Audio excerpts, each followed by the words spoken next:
Bueno, para ir concluyendo, yo quisiera como recoger algunas propuestas, pero también rutas que se han encaminado desde antes. Para ello es importante retomar los autos, las sentencias y todos los instrumentos que existen para mirar cómo articulamos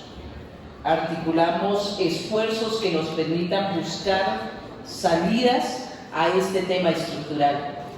Porque si no es así, cada uno vamos a empezar a hacer acciones, esfuerzos aislados, y eso no nos lleva sino a saturarnos incluso entre las entidades y las organizaciones que están en ese esfuerzo de enrutar incluso a las mismas comunidades. Entonces sí nos parece importante que miremos un mecanismo que nos permita articular. Por otro lado, sí es importante revisar cuáles serían las acciones humanitarias urgentes frente a lo que está pasando en Bogotá, no solamente sobre los pueblos indígenas de los que están en La Rioja y en Florida, sino otros temas. Y recojo lo que dice la directora Patricia, es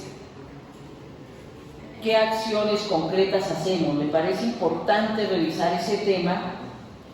Sí me parece importante revisar, porque no basta con dar unas ayudas rápidas en los albergues, sino cómo se reubica a estas comunidades, porque es que esa atención infrahumana de los emberas, de una cultura que viene del agua, de la selva, a llegar a una selva de cemento y se encierre, pero a la vez en una habitación, como dice el compañero Polibio y mi equipo que estuvo allá, que estén 30, 40 personas en una habitación, eso no es humano.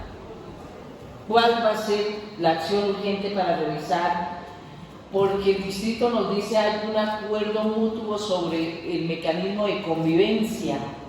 ¿Qué convivencia puede haber en una habitación de 50 personas? ¿Sí? Ahí no funciona ningún reglamento, por lógica, por realidad. Habría que revisar cuáles serían las acciones urgentes frente a este tema. El otro tema, compañeros y compañeras, es el asunto que yo de primera rechacé el día que pasó los enfrentamientos entre la policía y las comunidades. Es cómo la fuerza pública, compañero Vladimir, cómo la fuerza pública saca ¿cómo es que le llaman a eso? Un flyer pagando recompensas. Eso no es digno, eso no puede pasar en Colombia. ¿Cómo así que se busca? Si los indígenas están ahí en los albergues. No necesitan poner ese listado, tendrían que ir por todos y todas. A mí no me parece eso. Yo creo que es un tema que tenemos que revisar de manera, compañero Alex, senador, eso tienen que revisar el Ministerio de Defensa. Eso no puede pasar en un país donde estamos apostándole al cambio y a la paz total. Ahora, frente a lo que ocurrió de parte y parte, nosotros sí decimos que en esa construcción de la paz total es importante revisar cómo buscamos un mecanismo entre todas las entidades también para empezar a cambiar ese chip, ¿sí? Porque es que son más de 500 años de despojo, de vulneración, de discriminación, pero también de la falta de voluntades para cumplir, y lo dice la directora de la unidad de víctimas. El ESNADIR no funciona, y eso es cierto. A mí me ha tocado acompañar muchos mecanismos de reparación colectiva e individual, y hay funcionarios que yo creo que ni se leen la norma general, y mucho menos lo de los indígenas, la 4633, que nosotros construimos, compañera Patricia.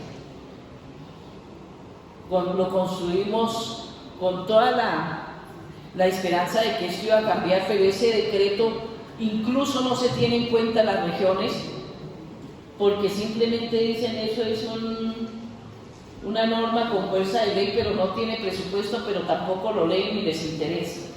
Entonces aquí falta sensibilización de la gente que trabaja en las entidades, como rescato también de la gente que es muy sensible y se ha puesto la camiseta y ha hecho cosas por nuestros pueblos. Eso también hay que rescatar. Entonces es muy importante también con nuestras comunidades trabajar ese tema, porque son años de represión. Compañero Vladimir, no se olvide que acabamos el año pasado en el estallido social, la fuerza pública disparaba, mataba y mataban legalmente, y eso no se puede olvidar.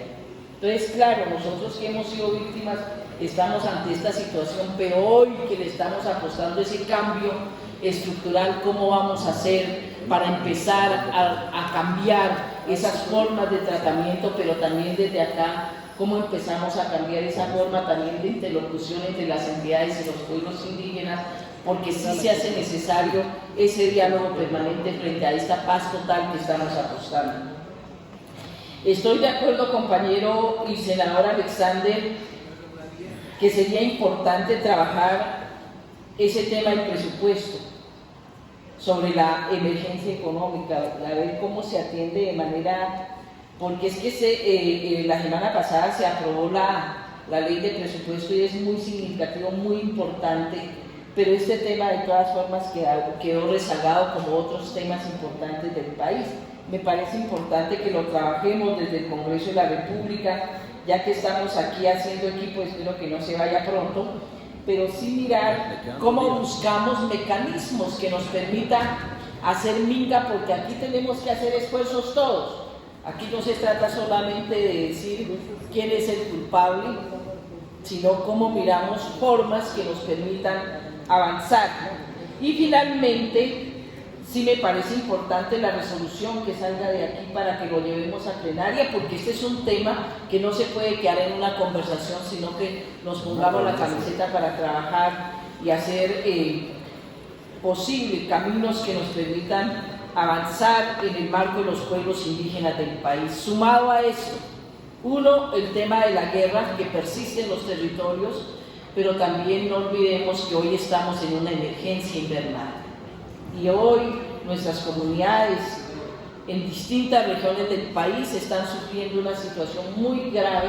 Lo pongo aquí, me gustaría que hablemos sobre esos temas también a nivel nacional, articularlo desde lo local, zonal, nacional, porque sí, cada vez más se nos complica la situación en el país y nuestras comunidades siguen siendo víctimas, pero siguen también viviendo esa situación vulnerable en los territorios. Tenemos esa emergencia en el caso del Cauca, en Tierra Adentro, hay 500 familias que están en riesgo para el caso de la quebrada de Topa o el río de la Topa. Me parece importante atender esa situación, sumado pues a estas que hoy hemos abordado, y les agradecemos mucho por haber asistido.